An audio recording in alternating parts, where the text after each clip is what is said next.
Hello बच्चों, एक बार फिर मैं आपके साथ। तो चैप्टर चल रहा है केमिस्ट्री लाइफ और यहाँ पर हम लोग है ना न्यूरोलॉजिकली एक्टिव ड्रग की बात कर रहे थे। बेटा अभी जो है तैयारी करते रहो, लगातार पेपर हो चुके हैं है ना। इस चैप्टर से जो है एक क्वेश्चन आज के पेपर में भी आया है, शिफ्ट वन में भी है ना। तो बेटा चैप्टर बहुत इंपॉर्टेंट है, एक क्वेश्चन फ्री का है, तो आपको आराम से चैप्टर को है ना पार्ट पार्ट में कंप्लीट करना है बेटा, है ना। मैं अभी तक जो पढ़ाया हूँ, जितनी पार्ट पढ़ाया हूँ, ड्रग्स क्या होते हैं, मेडिसिन क्या होता है, क्लासिफिकेशन क्या है, उसके अलावा जो है मैंने डिफरेंट टाइप ऑफ ड्रग्स के वर्किंग बताई, मैंने कैसे वर्क काम करता है वो सब मैंने एक्सप्लेन किया बेटा। अब यहाँ पे एक सीन है कि जो है जो बात चल रही थी कि न्यूरोलॉजिकली एक्टिव ड्रग में दो पार्ट पढ़े थे, ट्रैंक्विलाइजर्स, एनाल्जेसिक्स, और आज पढ़ने वाले हैं है ना। कल के लेक्चर में पढ़ाया था कि जो है कि ट्रैंक्विलाइजर क्या होता है। आज मैं पढ़ाने वाला हूँ आपको कि एनालिसिस क्या होते हैं, जो कि डेली लाइफ में आपने खूब देखा है, इसे खूब देखा है। पैरासिटामोल खाया हुआ है ना। हीरोइन, मॉर्फिन आप लोग देखते हो, न्यूज में आता रहता है, क्या है हीरोइन है ना, क्या है मॉर्फिन, अफीम, ये सब की बातें यहाँ पे होंगी यहाँ पे, ठीक है बेटा। तो अंत तक जुड़े रहिएगा, देख समझिएगा इस बात को, ठीक है। तो एनालिसिस का मतलब क्या है, जो पेन को रिड्यूस करता है, पेन में रिलीफ करता है। जितने भी पेन किलर आप खाते हो सारा किस में आता है, एनालिसिस में आता है। टू टाइप्स के होते हैं, नार्कोटिक और नॉन नार्कोटिक। कितने टाइप होते हैं? टू टाइप्स के होते हैं, नार्कोटिक और नॉन नार्कोटिक। नार्कोटिक का मतलब क्या है बेटा? नार्कोटिक का मतलब है एडिक्टिव होता है। क्या होता है?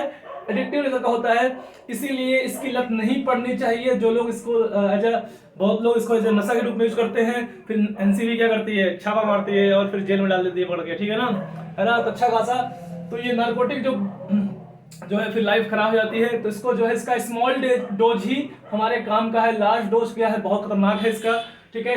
तो नार्कोटिक की बात करते हैं, नार्कोटिक और नॉन नार्कोटिक दोनों पार्ट है। पहला पार्ट वन पढ़ेंगे। नार्कोटिक का मतलब क्या है, एडिक्टिव नेचर का होता है। आपने सुना होगा नार्कोटिक ब्यूरो है ना, एनसीबी, आप जानते हो एनसीबी क्या करती है, छापा मारती है ना। क्या करेगी? अगर आपने हीरोइन, मॉर्फिन, इस सब चीजें आप सेवन करते हो या आप बेचते हो तो आपको पकड़ लेगी। लेकिन स्मॉल डोज जो है इसका मेडिकल इंडस्ट्री में यूज किया जाता है ना। पहले बोल रहा आपको, स्मॉल डोज क्या करता है, रिलीफ करता है किसमें, पेन में, और प्रोड्यूस स्लीप, इंसान को कुछ देर के लिए करता है, सुला देता है, ठीक है ना। पेन रिड्यूस करता है ना। लार्ज डोज क्या करता है, प्रोड्यूस जो है स्टूपर लेजिनेस प्रोड्यूस करता है ना। कोमा में इंसान अगर लार्ज डोज लेता है तो कोमा में जा सकता है ना। और क्या इसमें अल्टीमेटली डेथ भी हो सकती है इसमें, ठीक है बेटा। तो मॉर्फिन इसका एक बेस्ट एग्जांपल है, मॉर्फिन एंड इट्स होमोलॉगस। तो मॉर्फिन इट्स होमोलॉगस क्या है, हीरोइन एंड कोडेइन, ठीक है, कोडेइन। तो हीरोइन और कोडेइन जो है आपका जो है ये भी जो है, हीरोइन नाम सुना होगा आप लोगों ने। अरे वो वाली हीरोइन की बात नहीं कर रहा हूँ मैं, है ना, बॉलीवुड हीरोइन नहीं। हीरोइन का आपने सुना होगा, बहुत सारी न्यूज आती थी, हीरोइन पकड़ी गई, हीरोइन पकड़ी गई, है ना। मॉर्फिन जो है मेडिकल इंडस्ट्री में बहुत ज्यादा यूज किया जाता है। इसे कहाँ से, इसको ओपिएट्स भी बोलते हैं, क्या बोलते हैं, ओपिएट्स भी बोलते हैं। ओपियम पपी, अफीम, अफीम जो है अफीम से बनाया जाता है इसको, ठीक है। ओपिएट्स है ना, ओपियम पपी से बनाया जाता है, इसका मतलब अफीम होता है। और ये अफगानिस्तान से इंपोर्ट किया था बहुत ज्यादा, है ना। तो एक्चुअली जो अगर जब तक ये मेडिकल यूज में है तब तक तो ये ठीक है, एज अ मेडिसिन यूज किया जा रहा है। लेकिन जब ये इसको मेडिकल यूज से नहीं बल्कि एक नशे की तरह यूज करते हैं, है ना, उनका डेथ हो सकता है बेटा कभी भी, गलती से भी, है ना। कभी भी लाइफ में किसी को कोई यूज करता है उसको समझाइए कि आपकी डेथ हो सकती है, कोमा हो जाएगा, मर जाओगे आप, है ना। लेजीनेस बहुत ज्यादा होती है, लोग नशे में होते हैं, उन्हें लगता है बड़ा मजा आ रहा है, उनको नहीं पता कोई लेजी है, लेजी हो गए, उनको नींद आ रही है ना, और वो एंजॉय कर रहे हैं इस चीज को, उनको पता नहीं ये कैसा होता है, एडिक्टिव नेचर का होता है। एक बार लेना चालू करेंगे तो लेना बंद नहीं होगा, और लेना बंद नहीं होगा तो मर सकते हैं, ठीक है ना बेटा। और यहाँ पर मॉर्फिन जो है, मॉर्फिन, हीरोइन और कोडीन की बात कर रहे हैं, तो ये से क्या बोलते हैं, किसका क्या बोलते हैं, इसको ओपिएट्स भी बोलते हैं। ये ओपियम पपी से ऑब्टेन किया जाता है, ठीक है। और इसको जो है कहाँ यूज किया जाता है, कहाँ आपने पोस्ट ऑपरेटिव पेन, जो ऑपरेशन होता है उसके बाद जो पेन होता है बहुत ज्यादा, जो ऑपरेशन होने के बाद जो पेन होता है उसमें जो है मॉर्फिन का यूज किया जाता है ना। आपने कबीर सिंह में देखा भी होगा कि वो मॉर्फिन अपने हाथ, अपने जो है मॉर्फिन लगा लेता है, जो ब्रेकअप वकअप है ना, ये सब फालतू चीजें हैं, ठीक है ना। ब्रेकअप वगैरह में ऐसी चीजें कर लेते हैं लोग और अपनी लाइफ खराब कर सकते हैं। उसमें इसकी डेथ हो सकती थी, बच गया था वो, अल्टीमेटली उसको मेडिकल डॉक्टर के पास ले गए इसलिए बच गया, है ना। तो वो मूवी में दिखाया जाता है कि इसका यूज जो है खतरनाक है, इसका यूज सही नहीं है, अच्छी चीज नहीं है, ठीक है। बहुत लोगों की लाइफ, बहुत सारे युवा जो है अपनी लाइफ खराब कर रहे हैं इस टाइप की चीजों को लेकर। अब ये बैन हो चुके हैं, ये सिर्फ मेडिकल यूजेस के लिए भी ओनली अप्लीकेबल है ना। ये कभी भी अप्लीकेबल नहीं है वैसे कि आप इसका नॉर्मली सेवन कर सकते हो, आप नॉर्मली इसका यूज नहीं कर सकते हो, ठीक है ना, ठीक है। तो use in the post operative pain हो गया, कार्डिक पेन हो गया, कार्डिक पेन हो गया जैसे आपकी हड्डी वगैरह टूट गई बहुत ज्यादा, समथिंग कोई इस तरह का चोट लग गई है ना, pain in the terminal cancer, cancer में के जो पेन होते हैं उसमें जो यूज किया जाता है। और चाइल्ड बर्थ के टाइम पे भी मॉर्फिन का यूज किया जाता है, शून्य करने वाली सुई या मॉर्फिन जो आप देखते हो है ना, उस तरह की चीजें यूज की जाती हैं। ठीक है, तो चाइल्ड बर्थ में भी यूज किया जाता है। अच्छा एक चीज ये देखो, ये न्यूरोलॉजिकली एक्टिव ड्रग है, जाहिर सी बात है ना। मॉर्फिन का स्ट्रक्चर मैंने बना रखा है। आर्मी इसको यूज करती है बेटा, आर्मी भी इसको यूज करती है। आर्मी कैसे यूज करती है इसको? आर्मी यूज करती है, आप जानते हो कि आर्मी वाले को सल्यूट है, हमें हमेशा बहुत रिस्पेक्टफुल है लोग हैं, और उनकी वजह से हम लोग सुरक्षित हैं। उनके जब कभी बम ब्लास्ट हो गया या जो है गोलियां लग गई, तो होता क्या है कि उस पार्ट को शून्य करने के लिए, उस पार्ट में पेन ना हो, है ना, तो रिलीफ करने के लिए वो मॉर्फिन की सुई उनको अलाउ होती है, मॉर्फिन वो लगा सकते हैं। ठीक है, तो उस तरह की चीजें उनके पास होती हैं। और बेटा जो है ये चीजें जो है हमारे देश के लिए वो लोग बहुत बहुत मेहनत करते हैं। ठीक है बेटा, और यहाँ पे एक चीज और है कि नार्कोटिक में जैसे इसका स्ट्रक्चर है, इसका स्ट्रक्चर में दो इस तरह से एक बेंजीन रिंग है, 4 रिंग्स होती हैं, और यहाँ पर जो है यहाँ पे NH 3 डिग्री एमाइन होता है, NHCS3 लिखा है, 3 डिग्री होता है, ये 3 डिग्री एमाइन है। दोनों साइड अल्कोहल OH लगा हुआ है ना, दोनों साइड OH लगा हुआ है, तो मॉर्फिन है। अगर मैंने साथ में हीरोइन और जो है कोडीन जो है इसी का होमोलॉगस है, तो मैंने स्ट्रक्चर नहीं बनाया है। अगर मैं दोनों OH को हटा के OAC बना देता हूँ, OAC है ना, OAC लगा देता हूँ, तो क्या बन जाएगा? एसीटेट। तो ये क्या बन जाएगा? हीरोइन बन जाएगा। और अगर मैं सिर्फ एक OH को चेंज करता हूँ और क्या लाता हूँ? OCH3 लगा देता हूँ। ठीक है, तो मैंने स्ट्रक्चर नहीं बनाया है, सेम ही स्ट्रक्चर है क्योंकि इसी का होमोलॉगस है, तो स्ट्रक्चर सब कुछ सेम है।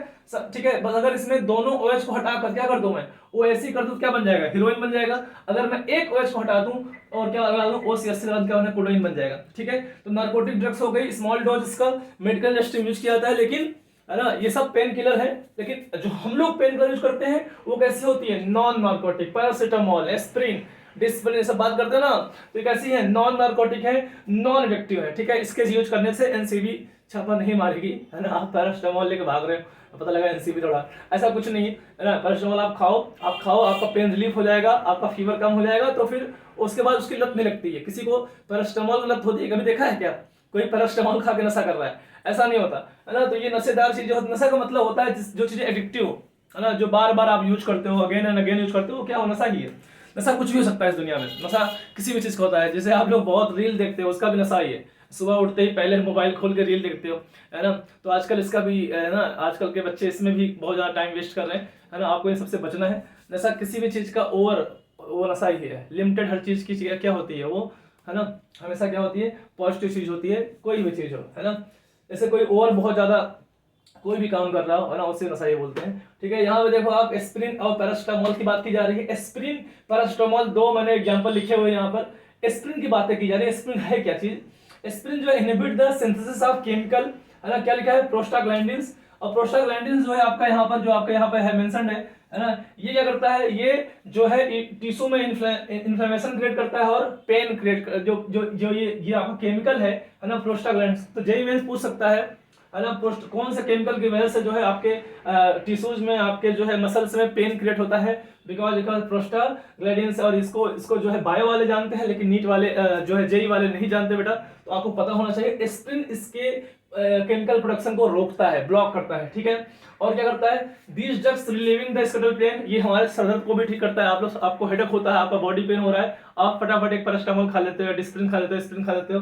ठीक है, इस तरह के जो है चीजें होती हैं। और यहाँ पे एक चीज और लिखा है कि used in the reducing fever, तो फीवर को रिड्यूस करने में, फीवर को मतलब आपके बॉडी टेम्परेचर को भी रिड्यूस करने में हेल्प करती हैं, तो इसलिए इनको बोलते हैं एंटीपायरेटिक। पता नहीं कितनी बार पूछा जा चुका है एंटीपायरेटिक दवाइयां क्या होती हैं, कहीं ना कहीं मैच द फॉलोइंग मिल जाएगा, करेक्ट स्टेटमेंट मिल जाएगा, तो कहीं ना कहीं किसी प्रकार से क्वेश्चन बन जाता है बेटा।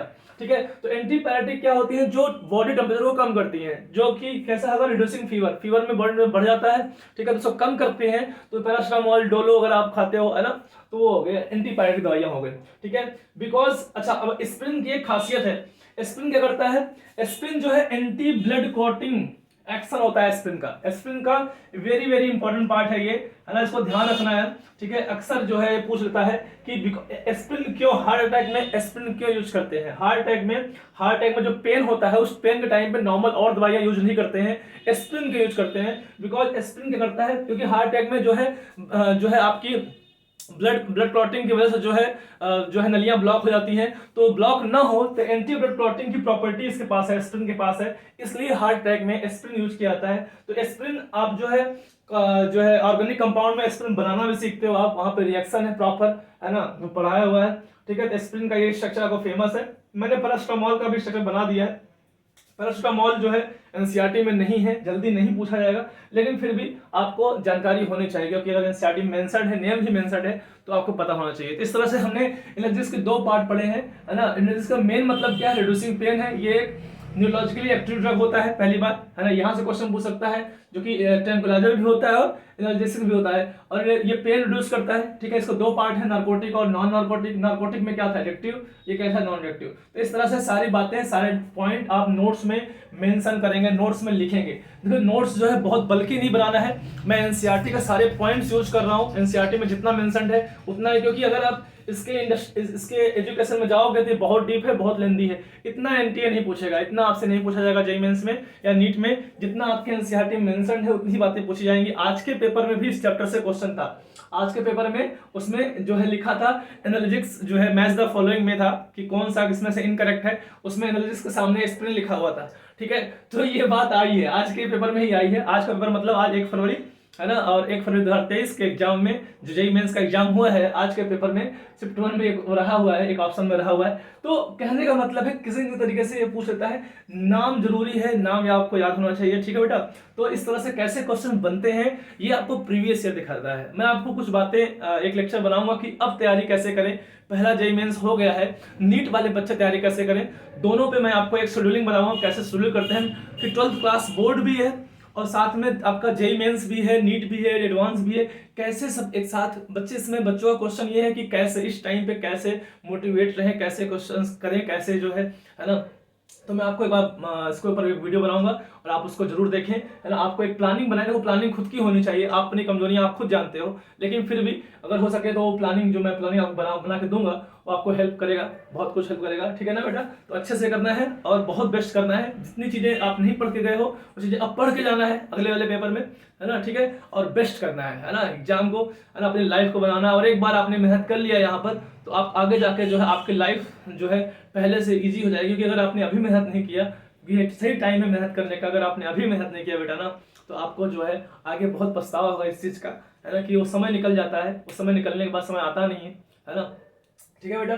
तो वो आप मेहनत करते रहना है, मोटिवेट रहना है ना, मोटिवेट हो काम करना है। पेपर अच्छा हो या बुरा हो, कैसा भी गया हो, अच्छा गया है तो बहुत अच्छी बात है, उस एडवांस तैयारी करें। अगर नहीं अच्छा गया है तो आप एनालाइज करें कि क्या गलतियां हैं, क्या कमियां रह गई हैं, और फिर से आपको एक मौका मिलेगा। अच्छी बात ये, जब हम लोग एग्जाम दिए थे मेंस का, तो उस टाइम हमें पास एक ही मौका था, गलतियां हो गई तो हो गई, है ना, सिलेक्शन हुआ या ना हुआ, जो भी हुआ, ठीक है। तो उस हिसाब से जो है, लेकिन ऐसा नहीं था, हुआ सिलेक्शन। तो आप समझिए इस बात को कि वहां पे एक ही मौका था, लेकिन आपके पास 2 मौके हैं। और आप अपना एजुकेशन सेक्टर थोड़ा सा अलग तरीके से जो है आगे इंप्रूव हो रहा है ना। बच्चों के ऊपर से प्रेशर कम हो रहा है पहले से, पहले प्रेशर ज़्यादा था, है ना। डबल एग्जाम हुआ करते थे, तो एग्जाम हुआ करते हैं इस टाइम पे, है ना, लेकिन पहले नहीं हुआ करते थे, पहले सिंगल एग्जाम ही था, ठीक है। तो अभी जैसे एजुकेशन पॉलिसी चल रही है, अभी और डेवलपमेंट चल रहा है ना, बहुत अच्छा होगा, है ना, बहुत अच्छा करेंगे मिलकर, ठीक है। आप लगे रहो, मैं हार नहीं मानने वाला हूँ, तो आपको हार भी नहीं मानना है, ठीक है। जय हिंद।